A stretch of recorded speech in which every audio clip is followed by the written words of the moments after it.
평양에서 예루살렘까지 모퉁이 돌 선교회가 제공하는 통일의 소리 방송을 시작하겠습니다.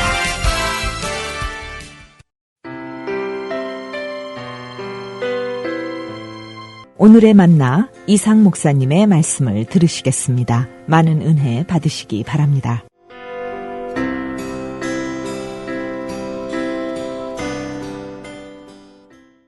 성경을 읽어내려가고 성경을 배워오고 또 성경을 가르쳐오는 동안에 제가 늘 궁금하게 여겼던 내용이 오늘 마태복음 16장에 나와 있는 말씀인데, 이 말씀을 조금 이따 읽겠습니다마는 어떤 사건이냐면, 예수님께서 빌립보 가이사랴 지방에 이르러 제자들에게 물어 이르시되 사람들이 인자를 누구라 하느냐라고 묻습니다.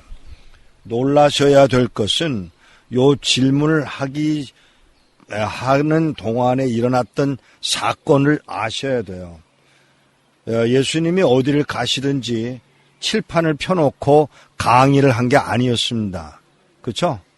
강의를 하신 게 아니라 예수님은 같이 다니면서 이런 이야기 저런 이야기, 그리고 보여주는 이야기, 병 고치는 일들, 또 오병이어 사건, 칠병이어 사건을 하고 난 후에 일어난 사건이 오늘 사건입니다. 가이사랴 빌립보까지의 거리를 저는 정확하게 말할 수는 없지만 약 100리길 되지 않겠나 그렇게 봐요. 그런데 그 100리길을 오고 가는 동안에 아무런 기록이 없었다는 사실입니다. 아무런 기록이 없었는데 이스라엘 백성들 가운데 그 이야기를 예수님이 무슨 이야기를 하셨을지에 대해서 궁금하지 않았을까요? 그리고 예수님은 여기 오셔서 텔단을 안 가셨을 거라고 제가 생각하지 않습니다. 그리고 이스라엘 백성, 12 제자들을 데리고 거기까지 가셔서 봤지, 어떻게 되는 거야, 이런 이야기를 분명히 하셨을 것임에도 불구하고 성경은 거기에 대한 기록이 전혀 없습니다. 그리고는 말도 안 되는 뚱딴지같이 무슨 말을 하시는가 하면 사람들이 나보고 뭐라 그래? 자, 요 말을 하기 전에 일어났던 분위기를 아셔야 돼요. 벌써 얼마가 지났습니다. 예수님이 제자들을 데리고 다니신 지가 얼마가 지났습니다. 조금 전에 말씀을 드렸지만 오병이어를 거쳤습니다. 칠병이어를 거쳤습니다. 그리고 여러 일들을 보았습니다. 깨달았습니다. 우리 주님이 누구신지를 알았을 것입니다. 그리고 예수님이 저분은 좀 다른 분이구나, 선생이구나가 아니라 뭔가 좀 다른 것 같은 느낌을 받았을 것입니다. 주라고 불렀습니다. 랍비라고 불렀습니다. 선생이라고 불렀습니다. 그런데 오늘 우리 주님이 말씀하십니다. 뭐라고 말씀하시는가 하면 사람들이 날 보고 뭐라 그래? 사람들이 날 보고 뭐라 그래? 그러니까 그 질문을 받은 제자들이 뭐라고 그러는가 하면 어떤 사람은 세례자 요한이라고 그러고 어떤 사람은 엘리야라고 그러고 어떤 자는 선지자라고 그러고 어떤 사람은 선생이라고 그러고 이렇게 대답을 합니다. 그런데 그 다음에 예수님이 너희들은 나를 누구라고 하느냐? 우리는 이 질문을 그냥 너희들은 나를 뭐라고 하느냐로 끝나지만 그 말 속에 숨어 있는 꼭 무엇이 또 있지 않았었을까? 그게 뭐냐면 너희들은 내가 무엇이 되기를 원해? 라는 질문은 깔려있는 건 아니었을까? 너희들은 나를 누구라고 하느냐는 질문 속에는 너희들이 내가 정말 누구이기를 원해? 메시아이기를 원해? 그리스도이기를 원해? 하나님의 아들이기를 원해? 요 말씀은 안 하시지만 너희들이 원하는 건 내게 원하는 건 뭐야? 라고 하는 질문을 하고 계신 게 아닐까라는 추측을 나름대로 해봅니다. 근데 놀랍게도 성급한 베드로가 대답을 한마디 하죠. 주는 그리스도시요 하나님의 아들입니다. 우리 기독교인들, 한국 기독교인들은 너무 이런 말씀에 익숙해서 아무렇지도 않게 아무런 감동이 없이 말하지만 이 말을 할 때에 예수님의 반응을 보셔야 돼요. 얼마나 극적인 대화였는지를 아셔야 합니다. 주는 그리스도시요. 그리스도라는 말은 메시아라고 하는 말에 변형된 음력으로 번역된 그리스도 메시아 같은 말입니다. 메사이아라고 하는 말에 같은 말입니다. 그리스도 메시아 이십니다. 이게 이스라엘 백성들이 적어도 400년 동안 기다려왔던 사건입니다. 어쩌면 예수님이 여기 어디에 예수님의 발자국을 여러분이 겹쳐서 밟고 있는지도 모른다는 감격이 있으셔야 돼요. 사랑하는 여러분, 여기 이스라엘 땅에 한두 사람이 오는 건 아니지만 오는 사람들이 그냥 왔다 구경, 물 흐르네, 날씨가 좋으네, 예수님이 오셨대, 이걸로 끝나면 안 돼요. 저는 여기 오면 제일 좋아하는 게 뭐냐면 창문을 열어놓고 그 공기를 느끼고 싶은 거예요. 어떤 공기? 예수가 2000년 전에 느꼈던 그 공기. 그걸 느끼고 싶은 거예요. 사랑하는 여러분, 무화과나무 그냥 무화과나무로 보지 마세요. 우리 여기 김종근 장로님 댁에 무화과나무가 있는데 우리 장로님은 어떤 느낌을 가지는지 모르지만은 저는 그 무화과나무를 보면 꼭 어떤 느낌을 갖느냐 하면 예수님, 이스라엘 이 느낌을 갖는 거예요. 여러분 이번에 왔다가 돌아가시는 걸로 끝나지 말고 여러분 뇌 속에 분명하게 하나님이 이 땅에 우리를 구원하기 위하여 이스라엘 백성을 택하셨고 택하신 이스라엘 백성들을 통해 온 인류 가운데 구원의 역사를 이루러 오셨다고 하는 그 사실을 인식하셔야 합니다. 그리고 그 사랑을 입은 게 여러분이고 나이고 그런데 특별히 여러분들은 선택되어 오늘 이 자리에 오셨다는 사실을 아셔야 합니다. 사랑하는 여러분, 예수님에게 대한 질문에 대한 답을 베드로가 합니다. 주는 그리스도시요 메시아입니다. 400년 동안 기다렸던 이스라엘 백성들이 기다렸던 그 하나님, 그 예수, 그 그리스도, 그 메시아가 바로 당신이십니다. 구원자이십니다. 이런 고백입니다. 그런데 그걸로 끝나지 않고 베드로는 뭐라고 그 다음을 이어가느냐 하면 하나님의 아들입니다. 하나님의 아들입니다. 이것은 여러분 놀라지 마십시오. 이스라엘 백성들이 전혀 인식되어 있지 않던 하나님이 무슨 아들이 있어. 이런 개념을 갖고 있던 이스라엘 백성들 고 12명이지만 그 안에서 이 베드로의 입에서 터져 나온 말이 하나님의 아들입니다. 모든 주권은 당신에게 있습니다. 하나님이 주신 것 모두가 당신 것입니다. 당신이 행사하셔야 합니다라는 고백입니다. 자, 이걸로 우리는 끝나버리고 많은 경향이 있어서 제가 오늘 이 말씀을 택한 것입니다. 우리는 베드로의 고백이 훌륭하다는데 자꾸 끝내고 마는 거예요. 아니요. 여러분 끝나지 마세요. 자, 보세요. 성경을 읽습니다. 성경 마태복음 16장은 이렇게 기록되어 있습니다. 16장 13절 예수께서 빌립보 가이사랴 지방에 이르러 제자들에게 물어 이르시되 사람들이 인자를 누구로 하느냐 이르되 더러는 세례 요한 더러는 엘리야 어떤 이는 에레미야나 선지자 중에 하나라 하나이다. 이르시되 너희는 나를 누구라 하느냐 시몬 베드로가 대답하여 이르되 주는 그리스도시요 살아계신 하나님의 아들이시니이다. 예수께 대답하여 이르시되 바요나 시몬아 내가 복이 있도다. 이를 내게 알게 한 이는 혈육이 아니요 하늘에 계신 내 아버지시니라. 무슨 말씀인지를 이해하셔야 합니다. 지금 칭찬을 누구에게 하고 있는지를 아셔야 합니다. 사람들은 누구에게 칭찬했다고 생각하느냐 하면 시몬 베드로에게 칭찬했다고 생각합니다마는 내가 그 말을 알게 내가 내 입을 통해서 그 말을 알게 하신 이가 내가 아니고 하나님이야. 요 말을 우리가 놓치는 거예요. 하나님이 내게 그 말을 입에 넣어준 이가 하나님이셔. 그럼 칭찬을 누가 받고 있죠? 하나님이세요. 사랑하는 여러분, 여기서 일어난 사건입니다. 우리 주님이 대화를 나누십니다. 그 대화에 너희들은 나를 누구냐고 하느냐고 하는 질문에 바요나 시모나 대답이 나오고 그 대답을 들은 예수님이 바요나 시모나 내가 훌륭하다 칭찬하시지만 칭찬의 근본은 어디로 가느냐 하면 하나님이 요걸 놓치지 마셔야 돼요. 사랑하는 여러분, 제가 북한 선교를 30년 동안 해오면서 많은 아픔과 눈물과 괴로움을 겪었지만 그 중에 하나가 오늘 나누고 싶은 이야기가 뭐냐 하면 제가 감옥에 들어가서 고문을 당했던 경험이 있습니다. 그 고문을 당할 때 저는 엄마를 불렀고요. 엄마가 나를 가리켜서 북한에 가라 그랬으니까 엄마를 불렀고요. 하나님을 불렀고요. 그러면 울며 불며 난리를 치던 며칠 동안의 고문이 있었습니다.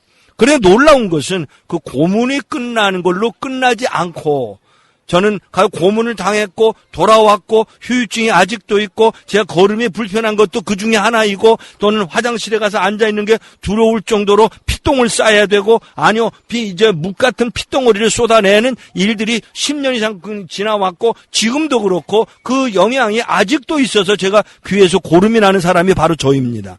그런데 그것은 내가 보기에는 이럴 수가 있나라고 생각하고 남들이 그걸 꼭 그 일을 당해야 되느냐라고 묻고 있는 질문이지만 놀랍게도요 하나님은 그 과정을 통해서 하나님이 원하시는 걸 이루고 계시더라는 사실이에요. 내가 원하는 게 아닙니다. 내가 바라는 게 아닙니다. 내가 기억했던 것도 물론 아닙니다. 그런데 하나님은 그 과정을 통해서 4명의 목사를, 나를 고문하던 사람이 3명의 목사가 됐고 또 한 사람, 그 한 사람은 자기는 도저히 목사 될 용기가 없다며 마지막으로 결정한 게 자기 아들을 목사로 만드는, 그래서 저를 고문했던 사람 4명과 4명의 아내들과 4명의 아들들이 12명 모두가 예수를 믿고 그 중에 4명의 목사가 나오게 하시려는 하나님의 뜻이, 그 하나님의 뜻이 자기를 믿는, 자기를 사랑하는 자기의 아들인, 자기의 종인 예수를, 아니요, 자기가 사랑했던 이상 목사를 통해서라도 12명의 영혼을 구원하시려는데 역사를 이루어 가시는 분이 하나님이시더라는 사실이죠.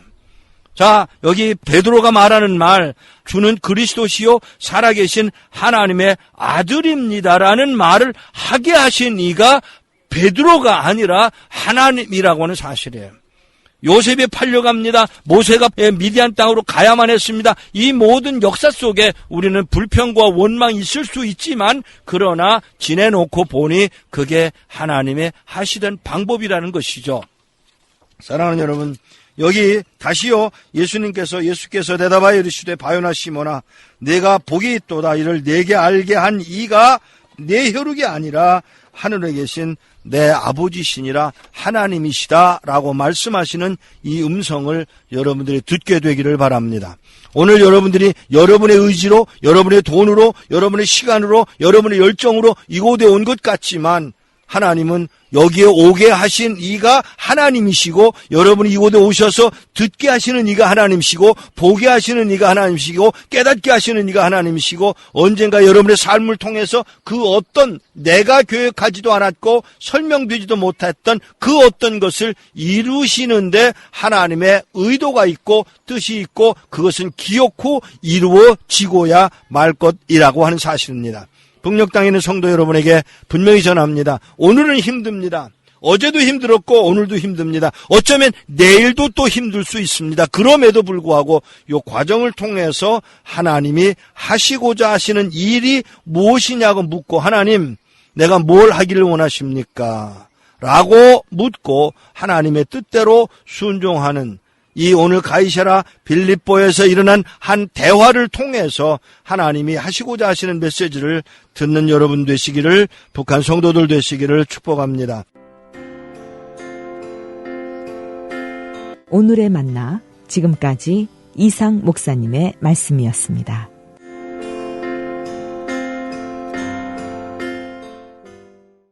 Three, two, one, countdown.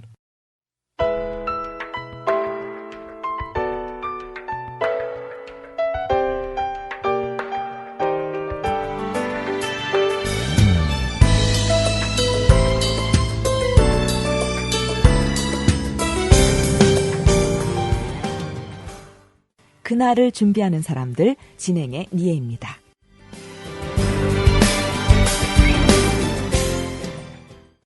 네, 오늘 이 시간 스튜디오에 제임스 김 목사님 모셨습니다. 목사님 반갑습니다. 안녕하십니까. 반갑습니다. 네, 오늘 모신 제임스 김, 제임스라는 이름은 본명이 아님을 알려드립니다. 저희가 보안상 이유로 본명을 사용하지 못하는데요. 청취자 여러분들께서 이해해 주시면 감사하겠습니다.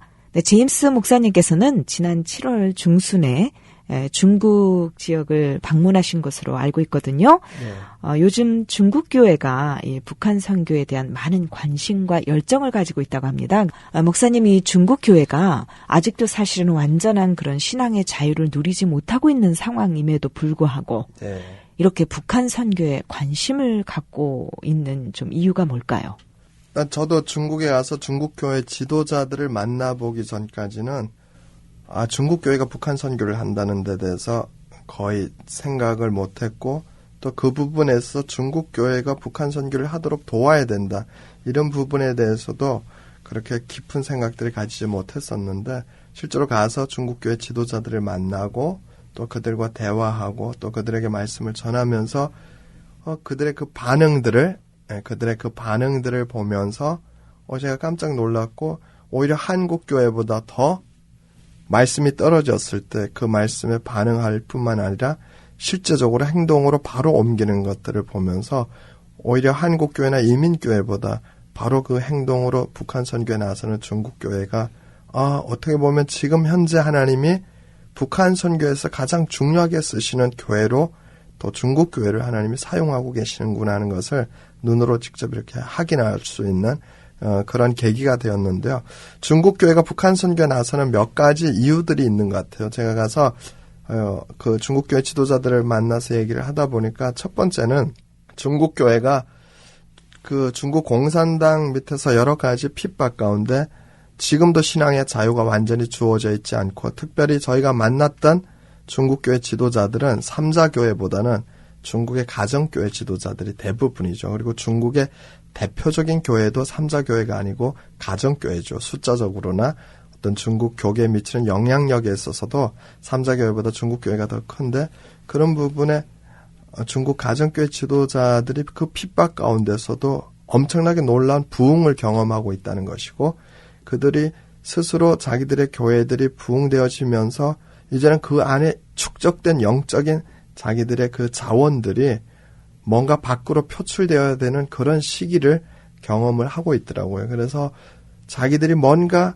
하나님의 나라를 위해서 세계 선교에 있어서 이바지하고 싶은 그런 열망들을 갖고 있는 그런 상황이었고 그런 상황에 또 북한 선교라고 하는 부분들을 그들이 접하면서 오히려 서진 쪽은 중국 공산당이 거부감을 나타내는데 서진적 선교를 한다 그러면 그쪽은 오히려 민감하게 정치적으로 소수민족이 독립하려고 하는 움직임이 있는 지역이기 때문에 정치적인 제재가 더 심한데 오히려 북한에 있어서는 중국 정부가 그런 부분에 제재할 이유가 없기 때문에 여러 가지로 환경적으로 선교의 필요성을 인식하고 있는 그런 상황이었고 또 거기에 맞춰서 중국 교회가 서진보다는 뭔가 지리적으로 가까운 지역에 영적인 자기들의 에너지를 쏟아내고 싶은 그런 열정들이 되어져 있는 그런 상황에 북한 선교라고 하는 것들을 접하게 되었고 특별히 그 가운데서 또 중요하게는 유일하게 전 세계에서 북한의 평양 외 지방에 비자 없이 당일로 들어갈 수 있는 사람들은 그리고 비자 없이 북한 전역을 다 마음대로 돌아다닐 수 있는 사람은 중국 사람들이 유일하거든요.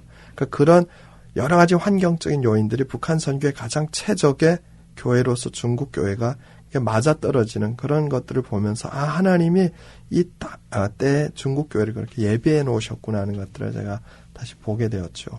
목사님이 이렇게 원인들을 말씀을 해주시니까 네. 정말 오히려 하나님의 시간이라는 게 더 분명해지는 것 같아요. 그렇죠. 네.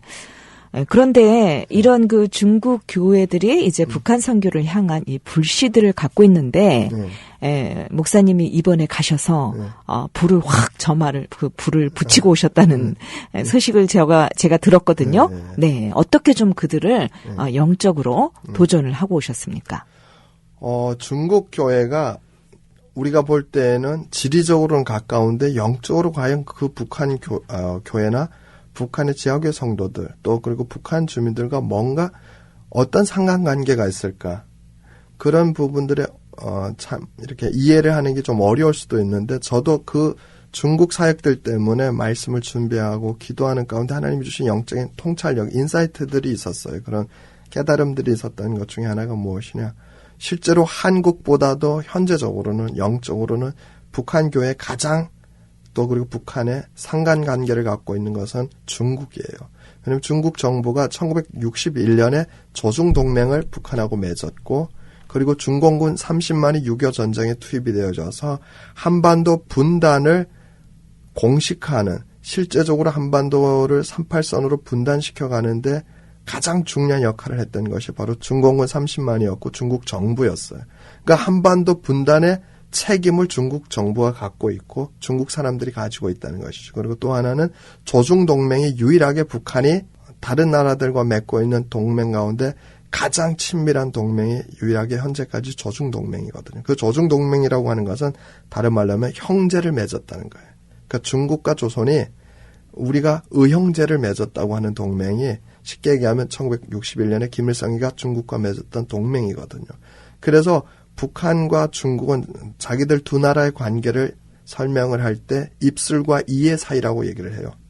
그래서 입술이 없으면 이가 시리다고 하는 그런 의미로 그래서 그만큼 친밀하게 한국보다 더 친밀한 그런 관계를 갖고 있는 것이 법적으로 그리고 지리적으로 북한하고 중국이라고 하는 것이죠. 그러니까 엄밀하게 얘기하면 영적으로 한반도 분단에 있어서나 또 그리고 조중동맹이라고 하는 형제의 관점에서 볼 때도 정치 외교적으로 봐도 한국 교회보다 북한 선교에 있어서 중국 교회가 갖고 있는 영적인 분명한 또 하나의 하나님이 주신 책임이 있다고 하는 것들을 우리가 이제 새롭게 발견하고 그 부분들을 나누면서 중국 교회 지도자들도 동일하게 그 부분에서 자기들이 거기에 대해서 동의를 하고 자기들이 그런 영적인 책임들을 갖고 있고 하나님 앞에 그 분단의 30만 중공군이 실제로 개입해서 그 일들을 했던 것에 대해서 회개하고 그러면서 그것을 눈물 흘리면서 하나님 한 번 더 분단의 책임이 우리에게 있습니다. 그 회개들을 하면서 우리가 그 분단을 조장을 했지만 이제는 그리스도의 복음 안에서 그 분단을 회복해서 하나 되게 하는 통일을 위한 일들에 중국 교회가 다시 쓰임받기를 원합니다. 그 기도를 하는 것들을 보면서 하나님이 중국 교회를 사용하시는 분명한 영적인 목적들이 계시구나 하는 것들을 제가 다시 한번 발견하게 되었고 그러면서 동시에 그들이 조중동맹이라고 하는 이것 때문에 북한을 형제의 나라라고 부르는데 정말로 우리가 그리스도 안에서 형제여 자매된 자들입니다. 단순히 정치적으로 지리적으로 동맹으로 형제의 의미가 아니라 영적으로 우리가 그들이 우리의 형제 자매입니다. 이 고백을 하면서 우리가 그 땅을 품고 가겠습니다는 그 얘기들을 할 때 저는 이거 한국교회에서 또 아무리 우리가 북한 선교에 대해서 얘기해도 멀게만 오히려 한국교회 성도들은 북한에 대해서 그렇게 얘기를 하고 북한 공산당 이러고 우리는 자본주의 체제화해서 체제적으로도 이질감 있고 70도 갈라져서 이런 부분에 사람들을 계속해서 한국교회 성도들을 우리가 설득을 하고 그들에게 동기부여를 해도 그걸 이렇게 마음으로 딱 와닿게 피부로 느끼지 못했는데 오히려 중국교회는 바로 그것을 피부로 느끼면서 내 형제여 자매요 이런 얘기를 하면서 그 오히려 공산당이라고 하는 사회주의 체제라고 하는 공통분모에서 더 북한을 더 한국교회보다 이민교회보다도 북한을 더 잘 이해하면서 그들의 아픔을 똑같이 그렇게 경험을 하면서 우리도 그렇게 문화대혁명을 통해서 공산당 체제에서 그런 핍박을 또 지금도 그런 핍박을 간접적으로 또 직접적으로 경험을 하면서 그들의 아픔이 뭔지를 안다. 그래서 저는 한국교회에서 그렇게 수십 번을 외쳐도 그 움직임이 있을까 말까 하는데 이 한 번의 외침으로 그들이 동일한 마음을 갖고 일어나는 걸 보면서 하나님의 때가 정말 중국교회를 사용하실 때로 그렇게 하나님이 이끌어가고 계시는구나 하는 것들을 제가 다시 한번 정말 느끼는 그런 계기였습니다. 이러한 때에 목사님을 중국에 보내신 것도 하나님의 정말 시간이네요. 네. 예. 그런데 지금 중국 교회들이 이 북한 선교를 위해서 좀 하고 있는 일들, 사역들이 어떤 일들이고 또 어떤 그런 사역들을 할 수가 있을까요? 중국 교회가 일단은 한국이나 이민교회에서 북한에 들어갈 수 있는 여건은 별로 없죠. 그렇게 한국 교회는 거의 들어갈 수가 없고 또 이민교회나 또 이렇게 북한을 들어갈 수 있는 외국 시민권을 갖고 있는 그런 교회들은 그나마 좀 들어갈 가능성은 있지만 지리적으로 너무 멀리 있다 보니까 들어가는 비용도 많이 들죠. 네. 많이 들고 또 그리고 북한에 신청을 한다 그래도 그것이 승인이 떨어져야 되고 그게 필요한 비자 발급이나 이런 시간적인 많은 걸림돌이 있는데 그에 비해서 중국은 비용이 일단은 여기서 가는 것에 10분의 1도 안 드니까 그리고 또 하나는 비자나 이런 것들을 별도로 받을 필요가 없고 그리고 북한 안에 들어가서도 제재를 받을 필요가 없고 내가 원하는 지역을 언제든지 이동해서 다닐 수가 있고 그런 지역적인 제한이 없기 때문에 그러니까 중국 교회가 마음만 먹으면 북한을 할 수 있는 지리적으로 그리고 여러 가지 환경적으로 훨씬 더 많은 그런 좋은 여건들을 한국교회나 이민교회보다 가지고 있다고 하는 것을 제가 보게 되었고 그래서 중국교회가 지금도 기도 사역에 있어서는 한국교회보다 훨씬 더 탁월한 사역들을 할 수가 있죠. 왜냐하면 기도 사역이라고 하는 것도 우리가 밖에서 기도하는 것과 그 땅을 밟으면서 이 땅이 하나님의 땅임을 영적으로 선포하면서 하는 기도의 그 영적 권위는 전혀 다르거든요. 근데 한국교회는 밖에서 오랫동안 기도를 해왔지만 중국교회는 그 땅을 밟으면서 그 땅을 하나님 앞에 올려드리는 이 사역들을 함으로 인해서 영적으로 실제로 그 어둠의 땅을 사단의 견고한진을 가서 그들은 정말 제대로 영적 전쟁을 감당하고 있는 그런 일들의 일선에서 하나님이 그들을 사용하고 계시고 또 그 사역에 그들이 그렇게 하나님의 은혜를 본인들도 누리고 있으면서 그래서 특별히 보면 북한의 기도 사역이라고 하는 부분에 있어서도 여러 가지 기도 사역의 뭐 이런 부분들의 그 방법들이 있는데 그 가운데 하나 같은 경우는 북한의 수없이 많은 지방에 있는 김일성 영생탑이라든가 동상들도 많이 있는데 그 우상물들 거기에 와서 이들이 그 땅 밟기를 하면서 그곳이 무너지고 거기에 주의 몸된 교회가 서기를 위해서 기도하는 이 사역들도 얼마나 그들이 가슴 뜨겁게 그렇게 자기들이 신앙의 고백을 하면서 또 그렇게 선포하면서 자기들도 은혜 받고 돌아오는 이런 간증들을 하는 것들을 보면서 아 하나님이 한국교회와 이민교회가 못하는 부분들을 오늘날 중국교회를 사용해서 그 영적인 어둠의 원세를 깨뜨리고 계시는구나 이것들을 저희들이 다시 한번 확인하게 되었죠. 말씀하신 것처럼 이 OKCN 통일의 소리 청취자 여러분들 지금 복음으로의 통일을 위해서 함께 기도하고 있거든요. 예. 네, 오늘 목사님 그런 그 복음으로의 통일을 위해서 좋은 소식을 오늘 전해주셨습니다. 앞으로 좀 어떻게 좀 보시고 계세요?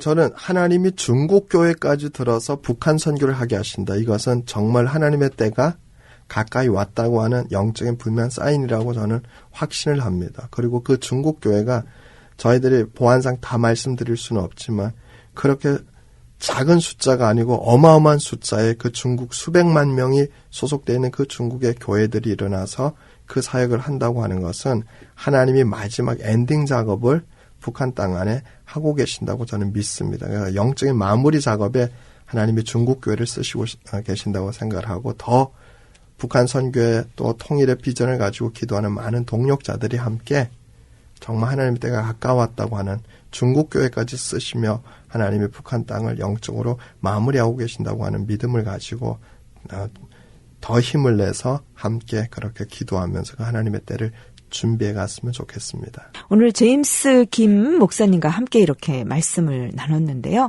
요즘 사실 한인 디아스포라에 북한 사역하시는 분들도 북한에 들어갔다 억류되고 네. 그런 불미스러운 일들이 일어나면서 사실 영적으로 굉장히 침체되는 감이 없지 않거든요. 네. 그런데 이렇게 하나님의 또 비밀 병기가 아닌가. 네, 이런 생각이 들고요. 앞으로도 또 목사님 계속해서 중국 교회에 성령의 불길이 활활 타오르도록 많이 도전해 주실 것을 믿습니다. 아멘. 네, 오늘 고맙습니다. 감사합니다.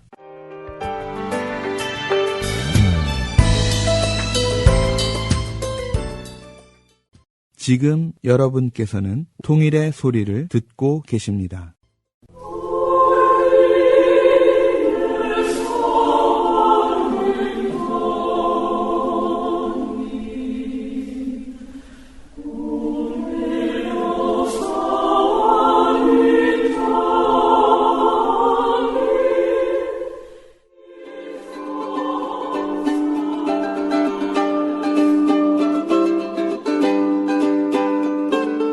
통일을 준비합니다. 실향민 부모를 둔 이반석 목사와 북한 평양 출신 김유한 목사가 하나님이 이루어 주실 통일을 기대하며 나누는 통일 이야기.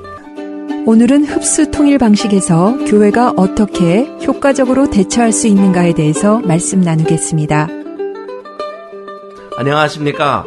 통일을 준비합니다의 이반석 김요한 목사입니다. 예, 김 목사님 잘 지내셨습니까? 예, 잘 지냈습니다. 우리가 지난 시간에 통일이 되었을 때 우리 교회가 과연 어떻게 반응을 보여야 되느냐, 어떤 역할을 해야 되느냐, 뭐 정확하게 교회라는 조직이라기보다는 하나님의 백성으로서 어떻게 이 통일, 흡수 통일에 대해서 준비를 해야 되느냐라는 부분을 우리가 나누었습니다. 주로 지난번에는 구제적인 차원, 그러니까 의식주 문제라든지 또 피난민이 발생됐을 때의 문제를 놓고 얘기를 했는데, 그거 이외에도 교회로서 참여해야 될 아주 핵심적인 복음적인 차원의 문제가 있는 것 같은데, 목사님 좀 나열을 해 주시죠. 그렇죠. 우리가 결국은 피난민이 30만이든 300만이든 내려와서 그들의 의식주를 우리가 신경을 써서 지원을 하지만 그것이 우리의 목적이 아니죠. 결국 우리가 그것을 하는 이유는 바로 그들을 그리스도의 사랑으로 품고 그 영혼들을 구원하기 위한, 그들에게 복음을 전하고 하나의 또 복음의 접촉점이 되는 거죠. 그래서 복음을 전해서 결국은 그들이 하나님을 예배하는 자리로 나오도록 하는, 그리고 궁극적으로는 북한 땅에 하나님의 나라가 회복되어지는, 그래서 북한 주민들이 자유롭게 하나님을 예배하고 그 복음을 가지고 그들이 또 땅끝까지 갈 수 있도록 북한 교회를 재건해 주는 데까지 우리가 가야 되는 것이 가장 중요한 그 상하적인 흡수 통일에서 한국교회와 이민교회, 이 한민족 교회가 해야 되는 지상 최대의 가장 중요한 사명인 것이죠. 그러면 우리가 이 사역들을 이렇게 단계별로 1단계에 있어서는 우리가 1차적으로는 그들의 생존을 보장을 해주는데 집중을 해서 1차적으로 하지만 그것에서 끝나지 아니하고 그것을 가장 중요한 복음의 접촉점으로 만들어서 결국 그들에게 복음까지 전하는, 그래서 실제 상하적인 흡수 통일의 이런 유형들이 일어났을 때 한반도에서 재난구조팀을 교회가 정말로 효율적으로 파견을 할 수 있어야 되고, 그것이 교단 안에서든 아니면 어떤 연합기구를 통해서든 그렇게 되어져서 아주 일사천리로, 그리고 또 그 부분에 혼란스럽지 않고 체계화된 그런 마스터 플랜을 갖고 재난구조팀이 파송되고 그와 맞춰서 또 복음을 전하고 그 북한 주민들이 또 자기 고향으로 돌아가서 그 땅에서 교회를 회복해가는 데서 필요한 어떤 교회 개척팀이나 이런 팀들이 같이 갈 수 있도록 이런 부분들이 미리 준비가 되어진다면 우리에게 주어진 그 혼란이 결코 우리에게 어려움이 아니라 또 하나님의 나라를 북한 땅에 회복할 수 있는 좋은 하나의 그런 회복의 과정으로 우리가 사용할 수가 있다는 것이죠. 이제 통일이 되면 사실 우리 복음을 가진 자들만이 아니라 이단도 들어가고 예수 안 믿는 사람도 들어가고 굉장히 혼잡스러울 것 같아요. 그런데도 우리가 교회가 준비가 되어서 들어가면 더 많은 사람들로 하나님의 그 사랑, 그 혜택들을 누릴 수 있게 하도록 우리가 할 수 있을 거라고 생각합니다. 중요한 것은 뭐냐, 통일이 됐을 때 잘 먹고 잘 사는 것을 우리가 해주는 것이 아니라 하나님의 나라 회복이지 않습니까? 그러면 그 하나님의 나라를 위해서 우리가 이제 이 지상에 보여지는 교회, 이 교회 개척을 해야 되는데, 그냥 이 교회 개척이 외부 사람이 들어가서 교회 개척한다는 것보다는 그들이 할 수 있도록 해줘야 되지 않습니까? 그렇죠. 그런 차원에서 우리는 북한이 문이 열리자마자 제일 먼저 가서 맞이하러 갈 사람들이, 우리가 만나러 갈 사람들이, 아마 거꾸로 우리를 맞이해 줄 사람이 아마도 지하 성도들일 것 같습니다. 그렇죠? 그러면 그들과 함께 교회를 개척해야 된다는 그 큰 사명이 우리에게 있는 것 같아요. 그렇죠. 우리가 그 북한 땅에 들어갔을 때 참 그리스도 안에서 한 형제여 자매 되어진, 그리고 그 땅에서 70년 동안 갇혀서 흉악의 결박에 멍에 사슬에 매여 있었던 그 땅에서 핍박받았던 하나님의 백성들, 그들이 가장 먼저 하나님을 예배하는 자리로 나오게 될 것이고, 그리고 그들의 그 지하교회가 있는 땅들에서 교회를 지상의 교회로 확장하는 그 일들을 해갈 겁니다. 우리는 그들을 도와서 북한 사람에 의한, 북한 사람을 위한, 북한 사람의 교회를 세워줘야 되는 하나님 우리에게 주신 사명들을 감당을 해야 되겠죠. 그러니까 한국 교회가 지금의 한국 교회와 똑같은 한국 교회를 북한에 세워주는 게 아니고 그들 스스로가 북한 교회를 세울 수 있도록 우리는 돕는 조력자의 역할을 해야 되겠죠. 목사님 기대가 됩니다. 왜냐하면 아마 통일이 되면 목사님 이 자리에 안 있고 제일 먼저 비행기 타고 북한으로 들어갈 것 같은데. 그렇죠. 저는 평양으로 가야죠. 예, 거기 가서 목사님 하실 일이 그 하나님의 교회를 거기서 그들과 함께, 아멘. 그들의 필요한 대로 그들의 언어와 목사님이 다 이해하시니까 네. 그들과 함께 개척을 할 수 있는 그날이 우리가 기대가 됩니다. 그렇죠. 근데 그것을 위해서 우리가 준비를 해야 되는데, 먼저는 제가 잠깐 우리 모퉁이돌 선교회가 그동안 준비해온 내용들을 좀 나누겠습니다. 첫째로 저희들은 3단계로 나누었습니다.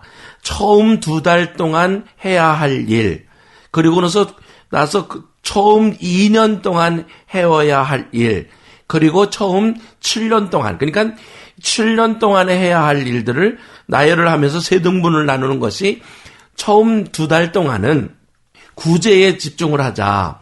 한데 구제가 아니라 사실 영육 혼의 문제를 해결을 하기 위한 것으로 제일 먼저 기도팀이, 북한이 문이 열리자마자 사실 우리 의료팀이 들어가는 것이 아니라 먼저 기도팀이 들어가게 되어 있습니다. 기도팀이 들어가서 14도시, 각 도의 그 주요 도시에 들어가고 특별도시에 들어가서 그곳에 가서 하나님, 이 땅은 하나님 거라고 외치는, 그것을 위해서 지금 300명의 기도 용사들을 훈련시키고 있습니다. 아직 조금 모질라 있어요. 그래서 이 방송을 듣는 사람들 중에 저도 그 기도팀에 들어오겠습니다 하면 저희들에게 연락을 주십시오. 그래서 같이 기도 제목을 나누고, 이것이 로스앤젤레스나 오렌지 카운티가 아니면 계신 곳에, 그것이 하와이든 워싱턴 DC든 뭐 달라스든 어디 있는지 간에 거기서 기도팀이 준비됐다가 통일이 되면 가서 2달만 기도하고 돌아와 주십시오. 이걸 요청하는 그 기도팀이 지금 준비가 되어 있고요. 또 그걸 위해서도 물론 저희들이 훈련을 합니다. 기도를 이렇게 하셔야 됩니다. 왜냐하면 영적 전쟁이기 때문에요. 그 다음에 2번째로 구제, 그러니까 재난이 일어난 곳에 구제이기 때문에 의사들이 들어가고 약이 들어가고 또 예방주사가 들어가고 또 그러면서 그 어린아이들에게 비타민C를 공급을 하는 이런 일들로 사실 준비를 하고 있습니다.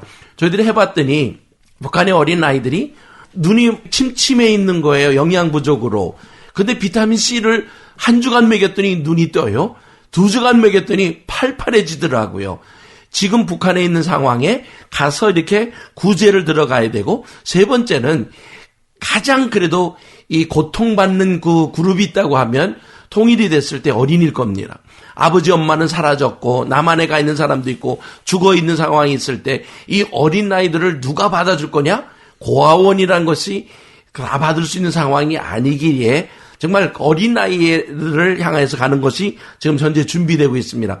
우리 사역부 안에서 어린이 부서가 따로 만들어져서 선생들도 훈련시키고 그들이 필요한 재료도 저희들이 만들어가고 있고, 그래서 통일이 되면 14도시에 가서 어린이를 위한 사역을 할 수 있도록 지금 준비를 하고 있습니다.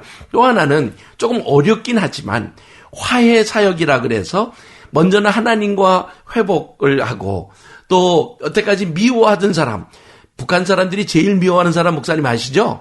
미국 사람. 미국 사람들이 미국에서 물건을 가지고 왔을 때 그들을 향해서 어떻게 견디느냐? 대단히 큰 질문인데, 그들을 그리스도의 사랑이 먼저 그들에게 임하여 그 미국 사람이든 어느 나라 사람이든 용서하고 화해할 수 있고, 또 남한 사람과 북한 사람이 서로 화해가 일어남으로 하나님 안에서 진정한 한 식구가 되는 그것을 하기 위한 준비를 지금 하고 있습니다. 또 하나는 상담입니다. 많은 사람들이 아파합니다. 어떻게 해야 하는지 모릅니다. 아니, 트라우마 카운슬링이라는 것이 있는데 어린아이들, 어른들 정말 여태까지 당해왔던 그 고통을 그들이 어떻게 감당할 수 없을 이런 상황에 처음 2달 동안 가서 그들을 만나면서 무엇을 해줘야 되느냐? 제 기억나는 게 있거든요. 1991년도에 몽고에 갔습니다. 몽고가 막 소련으로부터 열려졌을 때예요. 병원에 갔더니요, 웬 발다친 젊은 청년들이 많은 거예요. 기부스를 하고 있어요. 아니 왜 그러냐 그랬더니 그 화를 참지를 못해서 여태까지 속아 살았고 공산주의에 눌려 살았던 것에 너무나 화가 났는데 해결할 수 없으니까 그냥 전보산대를 발로 차는 거예요. 그럼 발이 부러져가지고 뼈가 부서지는 사건 속에 병원에 이렇게 왔다. 북한도 솔직히 꽤 많은 사람들이 여태까지 속아왔고 여태까지 눌려온 것에 대한 그 폭발하지 못하기 때문에 터쳐놓지 못하던 것이 이상하게 나와서 그들에게 아픔을 우리가 보게 될 텐데 누가 그들을 품을 거냐? 이게 큰 숙제인 거라고 생각합니다.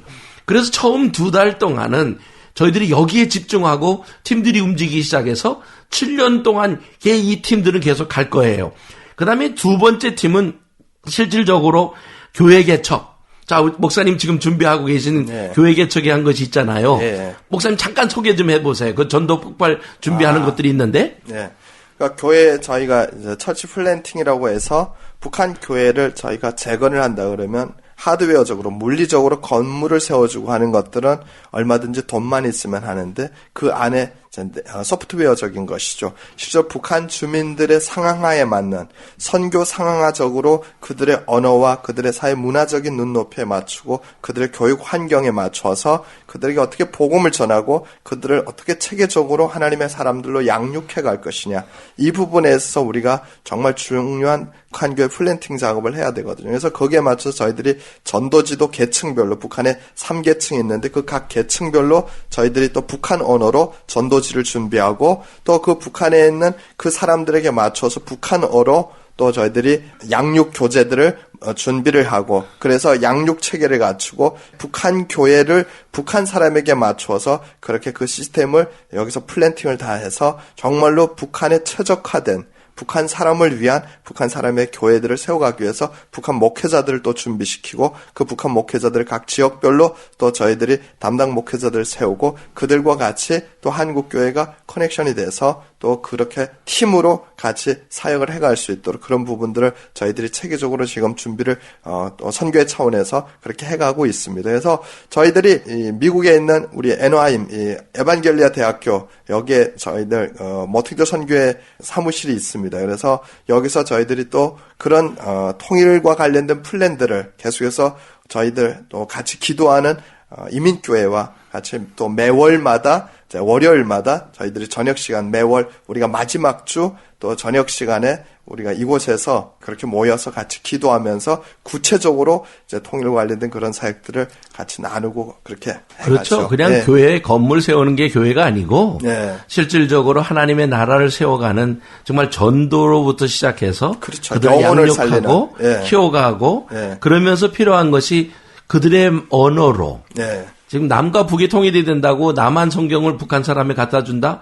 잘 안 먹힐 거라는 것을 저희들이 알기 때문에 지난 16년 동안 모토인들 선교회가 그 신구약을 이 원어로부터 번역을 했지 않습니까? 그렇죠. 그래서 지난 12월 달에 저희들이 3,000부를 인쇄하고 지금 또 더 성경을 인쇄하려고 준비를 해서 북한으로 이 성경이 보내져서 통일이 되었을 때는 북한어 성경들을 가지고 그들이 나오는 것만이 아니라 통일 전부터 그들의 성경을 쓸 수 있도록 우리가 준비를 하고 있습니다. 네. 그리고 또 하나는 라디오 프로그램이 지금 이런 것처럼 한국에서 북한을 향하여 라디오 프로그램이 나가고 있고 단파 프로그램이 나가고 있는 것을 통일이 되면 조금 더 확장이 되어서 전 북한을 커버할 수 있는 라디오 프로그램들이 나오기를 위해서 준비를 하고 있습니다. 네. 그것만이 아니라 북한은 그 영화, 연극, 책 이런 것을 통해서 굉장히 그 공산주의를 발전시켰지 않습니까? 네.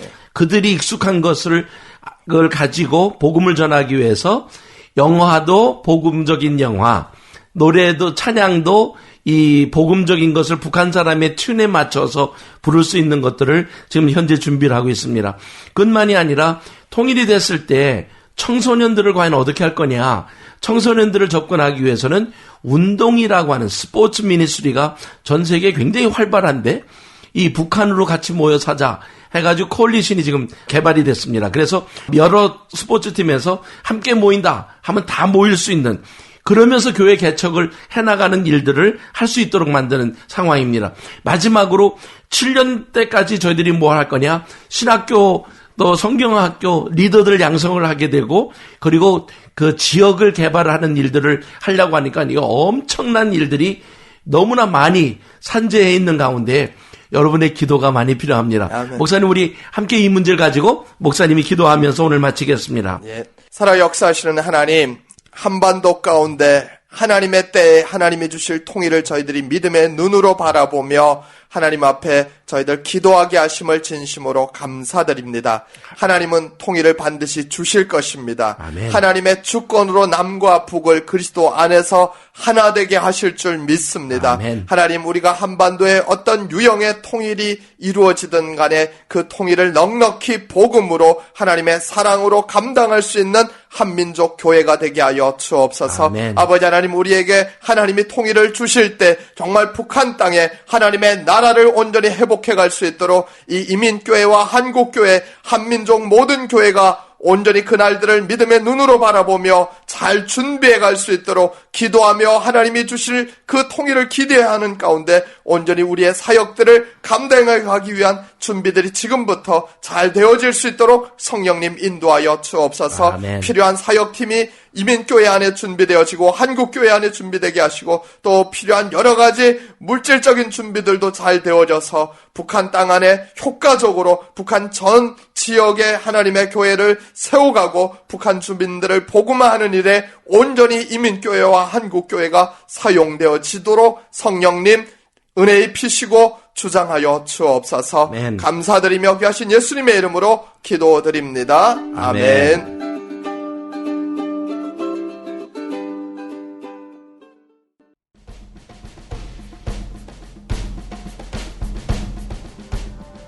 붉은 예수쟁이.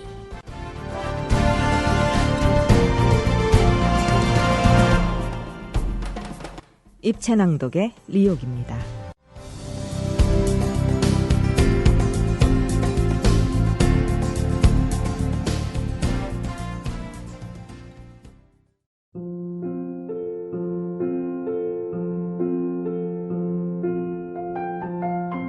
일꾼은 말을 꺼내다 말고 입을 다물었다. 이렇게 반복하기를 수도 없이 하다가 있는 힘을 다해 어렵게 말을 꺼냈다. 예수님을 아시나요?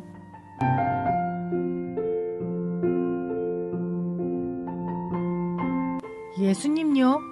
우리 그딴 거 몰라요.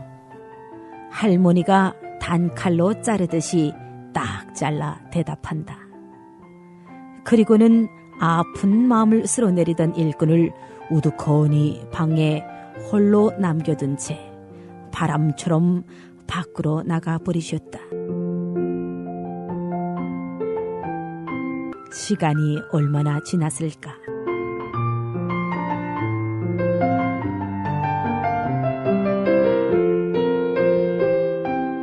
다시는 뒤돌아볼 것 같지 않던 할머니가 잠시 후 다시 방문을 열고 그 모습 그대로 들어오셨다.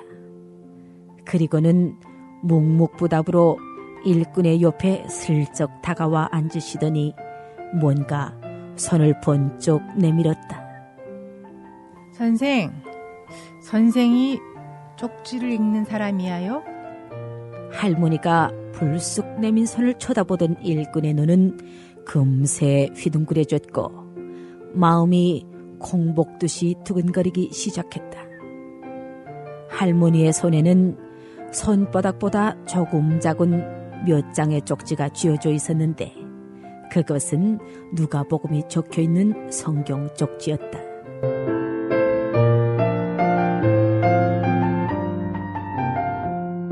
아니, 어떻게 할머니가 이것을...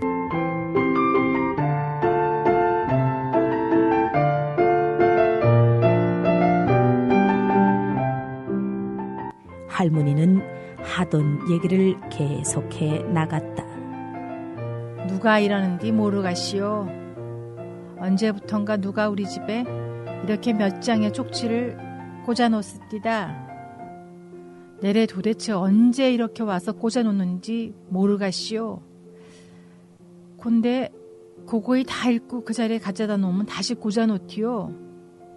처음엔 종이로만 생각했는데 내용을 읽기 시작한 후부터 이 쪽지를 기다려집니다. 누가 기려는지 아무리 알아보려고 해도 언제 누가 이것을 가져다 놓고 갔는지 통 알 수가 없이요. 내래 아무리 생각해봐도 이거 분명 우리 집에만 꽂히는 것이 아닐기야요. 할머니의 이야기가 일꾼의 마음에 계속해서 진동했다. 상험한 감시와 통제 가운데서도 누구인지는 모르지만 숨은 성도들에 의하여 성경이 계속되어 배달되어 읽혀지고 있는 것이었다. 날이 어두워지기를 기다렸다가 일꾼은 이내 집을 나섰다.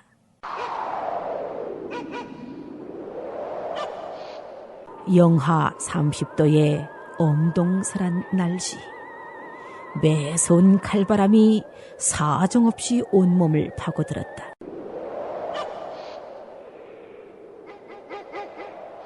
내린 눈이 쌓였다가 다시 얼어붙어 길은 몹시도 미끄러웠다. 그 길로 말없이 앞서가는 일꾼을 따라가려니 여간 어려운 일이 아니었다. 그 즉시 발이 시려웠다. 한참을 그렇게 앞서가던 일꾼은 주변을 한번 둘러보고는 재빨리 방향을 바꾸어 골목길로 접어들었다. 그리고는 허름해 보이는 건물의 계단을 몇 층 오르더니 곧 문을 두드렸다.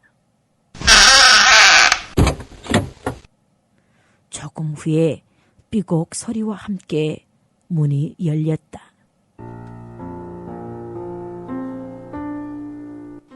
그 안에는 조용한 웃음으로 문을 열어준 청년 외에 아무도 보이지 않았다. 함께 간 일꾼이 그 청년과 몇 마디 대화를 나누더니 방문을 열고 불을 켰다. 그리고 얼마 지나지 않아 깡마른 여인이 문을 열고 들어와 인사를 하며 마주 앉았다. 좁은 공간이어서 우리는 바로 얼굴을 맞대어야 했다. 그 요인에 대한 궁금한 점이 한두 가지가 아니었다. 어떻게 성경 공부를 시작하시게 되었어요? 기다리다 못한 일꾼은 먼저 입을 열었다. 사실 작년에 돈 벌려고 친척 방문으로 여기 왔댔습니다. 그때 친척들을 통해서 복음을 듣고 예수를 영접했댔습니다. 길이고 돌아갔는데 자꾸만 성경을 더 공부하고 싶은 마음이 생겨서리 올해 다시 넘어온 겁니다. 길에 여기 선생님을 만나 꼬박 20일 동안 성경 공부를 했는데 그동안 말씀을 배우고 싶어서리 막 목이 탔댔는데 이렇게 공부하니까 얼마나 속이 시원한디요. 그거의 실제 경험해 보지 못한 사람은 아무리 말해도 모르디요. 직접 해봐야 알디요. 네, 이제 며칠이면 곧 북조선으로 돌아갑니다. 처음 만나 경계의 눈빛으로 조심스럽게 말문을 열던 여인은 시간이 지날수록 안심이 되었는지 자연스럽게 제스처를 사용하며 말을 이어나갔다. 북한에서 기독교인들을 엄하게 다스리는데 어려움이 많지요? 일꾼은 자연스럽게 궁금한 것을 다시 되물었다. 거의 얼마 전에도 어떤 지역에서 예수를 믿는 사람들이 발각되어서 처형됐다는 소리를 들었습니다. 선생님도 아시겠지만 조선에서는 예수를 믿는 거의 목숨을 바꾸는 것과 한 가지란 말입니다. 우리 아버지도 예수를 믿고 있습니다. 그런데 내래 성경을 공부하면서 자꾸만 우리 아버지를 꼭 목회자가 되게 해야겠다는 생각이 세게 듭니다. 내래 돌아가면 여기 선생님께 와서 집중적으로 성경을 공부할 수 있게 해야겠시오.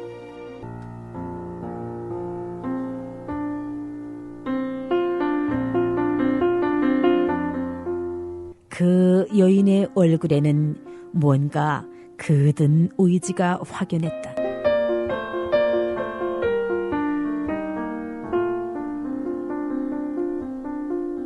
돈을 벌겠다는 목적으로 중국에 왔지만 이미 그 여인에게는 돈보다 말씀을 배우는 일이 더 중요한 목적이 되어 있었다. 끝이 없을 것만 같은 이야기를 뒤로 하고 집을 나서는데 어느새 여인의 손은 발목까지 오는 일꾼의 신발에 가 있었다. 마치 엄마가 어린 아이에게 신발을 신기우듯 조심스러운 그 손길에 가슴이 뭉클했다. 그리스도의 섬김이 그녀의 삶에 이미 깃들어 있었던 것이다. 아쉬움을 마음에 담고 문을 나서는데 그 여인의 목소리가 둥 뒤에서 들렸다.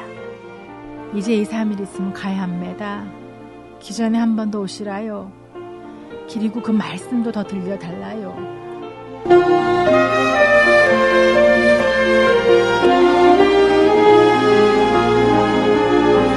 아직도 이렇게 말하던 그 여인의 간절한 눈빛과 목소리가 지금도 눈앞에 보이고 내 귓가에 맴돈다.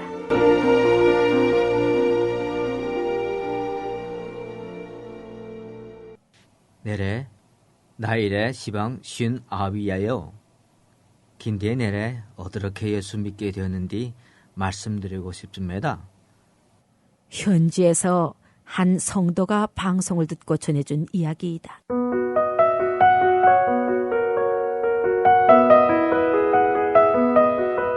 내래 라디오를 들으려고 주파수를 맞추다가 우연히 방송에서 흘러나오는 예수 이야기를 듣고 예수를 믿게 되었습니다.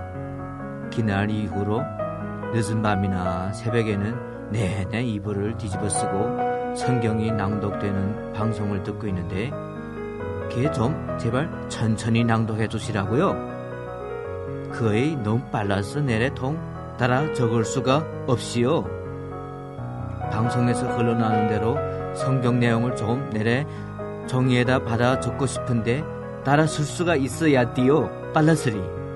그러니까 내래 좀 받아 적을 수 있도록 성경을 좀 천천히 읽어주시라요. 그리고 찬송가도 마음 놓고 부르지 못하는데 방송이라도 좀 들으면 좋겠어요.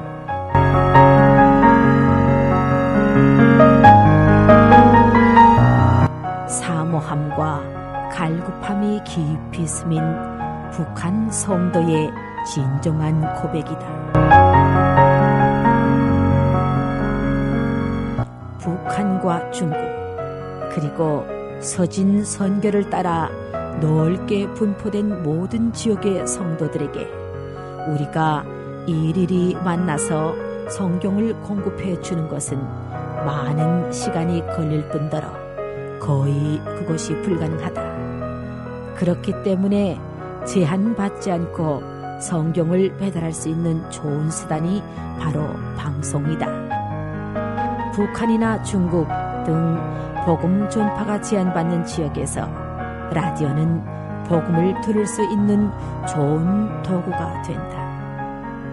모퉁이들 선교회는 그동안 단파 라디오를 통하여 성경을 낭독하는 방송을 해왔는데 중파로 방송하는 것이 더 효과적이라는 사람들의 요청에 의해 중파 방송을 준비 중에 있다. 그러나 이것은 많은 비용의 소요가 예상되어 기도하고 있다.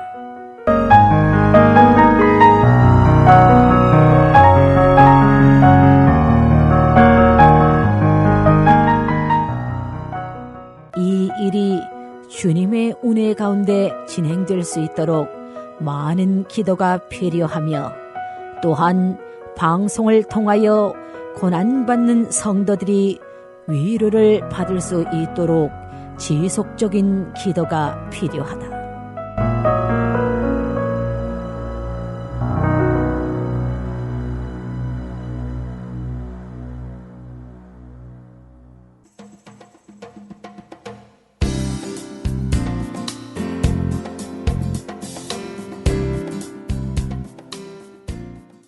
지금까지 여러분께서는 입체낭독 붉은 예수쟁이를 들으셨습니다.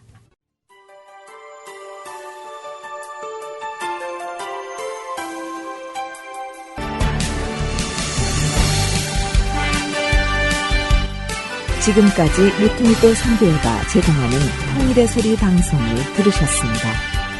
오늘 방송을 다시 듣기 원하시거나 통일의 소리 방송과 소통하기를 원하시면 okcmradio.org 웹사이트를 로그인하시거나 애나하임 캘리포니아 오피스 지역번호 714-484-0042 714-484-0042번으로 연락해 주시면 감사하겠습니다.